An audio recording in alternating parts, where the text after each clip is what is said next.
Alam nyo ba na may matatanggap na cash gift si Lolo at Lola? Tara, pag-usapan natin. Good news po sa ating mga Lolo at Lola. Alam nyo po ba na itinaas na ang cash gift sa ating mga Lolo at Lola na nasa edad 8 years old?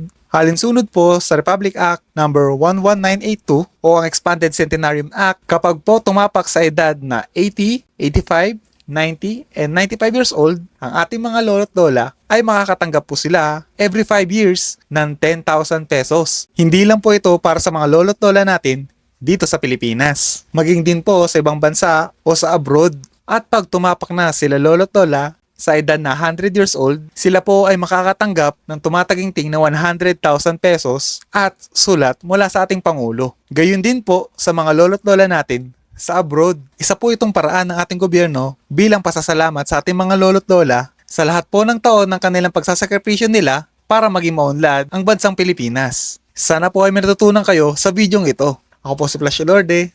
Ingat!